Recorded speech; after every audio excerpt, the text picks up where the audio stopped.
senhoras e senhores, Clube de Sedutores, aqui quem fala é Júlio Mário, também conhecido como Patoski de Magia, o jogador mais sensual de Abigail do Largo da Orochi. E hoje tem mais um Kid Responde. Eric Baland. Ou Baland, eu preciso perguntar pra ele como se pronuncia. Kid, se você competisse nesse evento, será que seria a famosa zebra sedutora que todo mundo gosta? Implicando que alguém gosta de mim.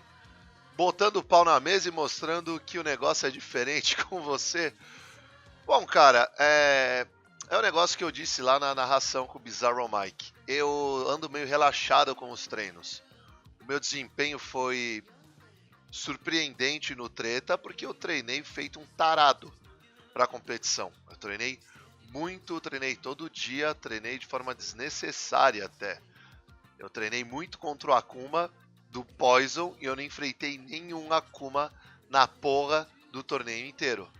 Mas, cara, sendo sincero contigo, pegando com afinco e tal, eu não corro de ninguém, velho. Eu bato pau na mesa mesmo. Eu sempre falo que você não pode colocar o adversário num pedestal. Carlos Badbrain.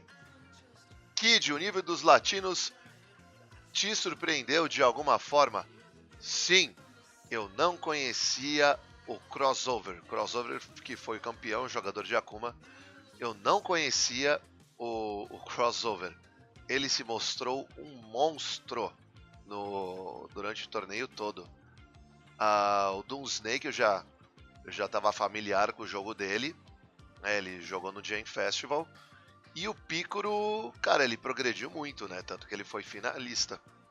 Mas o que me surpreendeu de verdade, sem dúvida, foi o Crossover. Monstro sagrado de Akuma. Thiago Rojas. Comparado ao CPT Latin America do ano passado, brother. Pontos positivos, negativos, o que faltou ou não? Estrutura, acho que não tinha um esquema de comer lá no sexto andar ano passado, risos. Recepção aos players internacionais, etc. Espero ter somado pro teu vídeo, abraço. Bom, ano passado eu só posso dar um insight de competidor. No ano passado o evento aconteceu no mesmo local. O evento foi feito em 2 dias, se eu não me engano, né? Cara, estruturalmente falando, né, o lugar foi o mesmo. Não teve aquele negócio para hangar, então nesse quesito esse ano foi superior. Tivemos rango gratuito. Eu levei rango lá, só comi na janta. Porque eu passei o dia inteiro comendo aqueles wrap de pizza lá. Naquela primeira etapa não teve, eu acredito que não teve jogador internacional. Só teve no segundo torneio, que foi no dia seguinte. Nesse ano foi meio complicado, porque tiveram 2 majors nacionais aqui no mesmo dia. Teve o primeiro de 128, depois teve um top 8. Isso cansa pra caralho, né? Isso cansa muito. No treta, quando eu peguei o top 16, eu tive um intervalo de 3 horas, pelo menos. Depois do top 8 depois do top 8 do primeiro torneio, teve só 1 hora de descanso. Isso prejudicou todo mundo. Todos os jogadores. Recepção aos players internacionais, a mais calorosa possível. A gente adora tietar gringo.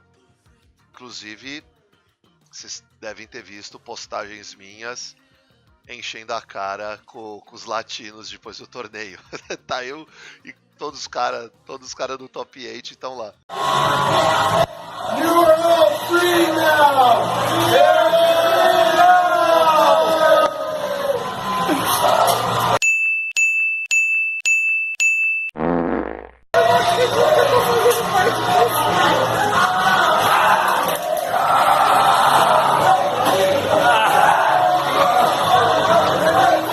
Caí Paz, Kid, tu acha que a Capcom vai trazer o Hugo? Porque, ao meu ver, trouxeram a Abigail para substituí-lo, mas posso estar enganado. Me diga o que acha sobre isso. Abraço. Cara, o X-Kira, ele disse conclusivamente, ele bateu o martelo dizendo que o Hugo vem. Talvez não na próxima temporada, mas na outra. Faz todo sentido, né? O Street 5 é para fazer a ponte do Street 4 para o Street 3, né? Que o Street Fighter 3 é cronologicamente o último. E deve mostrar ele enfrentando o Ryu, né? Porque tem aquela história que o Hugo resistiu ao Shin Shoryuken do Ryu. Tem a história do Hugo, seu rival do Alex. Então, conclusivamente, ele vai estar no jogo, disse o Kira. Não só por causa da lore, mas porque o próprio Kira disse pra mim que achou arquivos dentro do jogo, arquivos do Hugo dentro do jogo, arquivos executáveis de personagem. Inclusive, se você for buscar minha narração no Treta, tem eu falando, lendo uma mensagem dele no meu celular, falando que ele afirma que o Hugo estará no Street Fighter V. Então, a Abigail está com os dias contados para mim. Thiago Palomo, o que você acha que faltou aos tops brasileiros de irem mais longe? Talvez em uma final. Faltou eles vencerem, cara. A gente bate de frente com qualquer jogador do mundo. Isso sem dúvida. E a gente já mostrou por diversas vezes que nível a gente tem. Né? Não é só habilidade, não é só consistência, não é somente consistência, por mais que eu concorde que consistência seja a coisa mais importante. Mas um pouquinho de sorte também conta, né? O HK Dash deu azar em umas situações ali, o Zenith deu azar em algumas situações, o Brolinho deu azar em umas situações, principalmente o Brolinho. Então só faltou vencer mesmo. Eles fizeram o máximo que podiam ter feito, né? Thiago Palomo de novo. Onde está Didi Mokoff? Aposentou? Não, Didi Mokoff está morando em Las Vegas. Cortesia do patrocinador. Luciano Luiz Santos. Quando o Kid Magia se transforma em Old Kid Magia? Quando fizer 55 anos. Ademilton Fabiana. Qual a maior deficiência dos nossos players em relação aos asiáticos? Ou qual a maior vantagem deles sobre nós? Patrocínio, cara.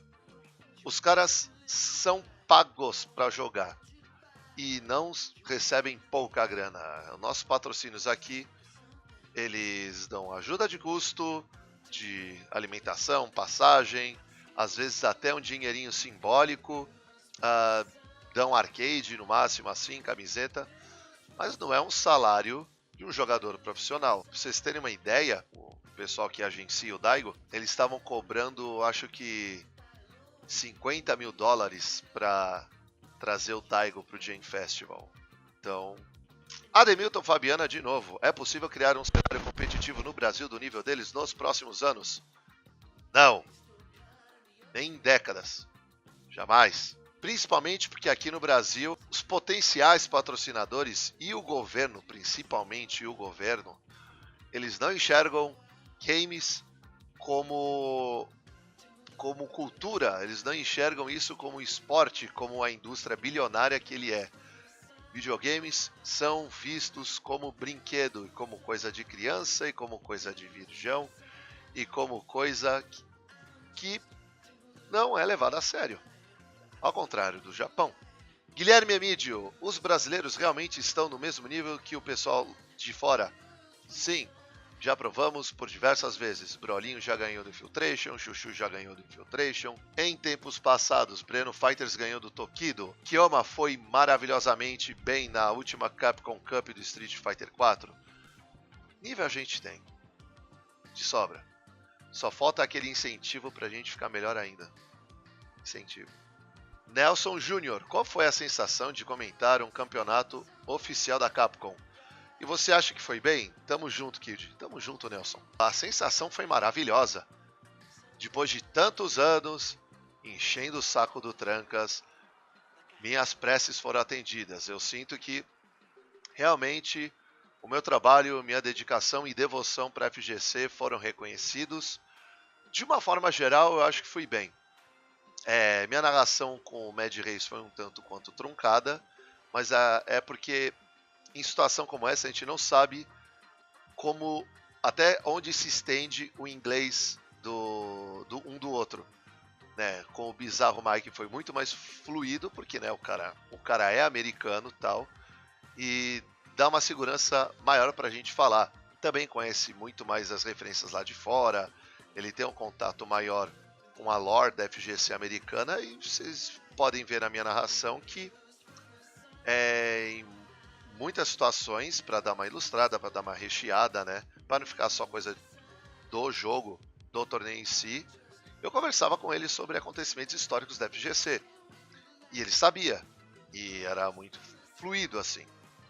Né? Então foi uma coisa mais orgânica com ele. Quanto à minha narração em si, eu falo inglês, eu escrevo inglês, eu posso traduzir textos enormes em inglês, inclusive eu estou com a intenção de traduzir aquele livro From Masher to Master. Inclusive vou pedir ajuda do pessoal da FGC para dividir capítulos comigo. Eu sei falar inglês, meu inglês é fluente. O problema é que eu estou enferrujado na conversação. Quando eu trabalhava em loja, eu falava com cliente gringo toda hora.